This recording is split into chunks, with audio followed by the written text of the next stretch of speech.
তো হ্যালো সবাইকে, চলো তোমাদের সাথে আজকে একটা ছোট্ট ভিডিও শেয়ার করি। দুপুরবেলা বসেছিলাম, ভাবছিলাম কি করব, তো চোখে পড়লো এই কালো পলিথিনটার দিকে। খুলে দেখলাম রয়েছে বেশ কিছু উল। এগুলো প্রায় তো শেষই হয়ে গেছে, কারণ এগুলো আমি লাস্ট ফোনে ব্যবহার করেছিলাম স্কুলে পড়তে, তখন হয়তো ক্লাস 8-এ পড়ি। তো ছোট ছোট উল কেটে এভাবে রেখে দিয়েছি, ভেবেছিলাম হয়তো কোনো কাজে লাগাবো। দেখো এভাবেই পড়ে রয়েছে।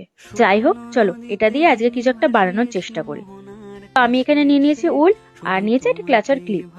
তো এখানে আমি বানানোর চেষ্টা করছি ছোট ছোট উলের বল, যেগুলো বানানো ভীষণই সোজা। উলের বলগুলো বানানো শিখেছিলাম আমি আমার এক বান্ধবীর কাছ থেকে।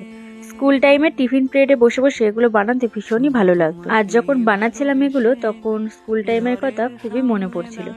তো যাই হোক, দেখো বলতে বলতে আমার উলের বলগুলো বানানো হয়ে গেল। এখানে আমি B7000 গ্লু দিয়ে সবকটাকে ভালো করে আটকে নিয়েছি বলগুলোকে। তারপর ক্লিপটার মধ্যে গ্লু দিয়ে সুন্দর করে স্টিক করে দিয়ে বসে বসে খুব অল্প সময়ের মধ্যে ক্লিপটা রেডি করে ফেললাম। তো তোমাদের কেমন লাগলো এই ক্লিপটা কিন্তু জানিও আমাকে। তো আজকের ভিডিওটা এইটুকুই, দেখা হবে কোনো নেক্সট ভিডিওতে। দাঁড়াও, তোমাদের ক্লিপটার ফাইনাল লুকটা পরে দেখাই।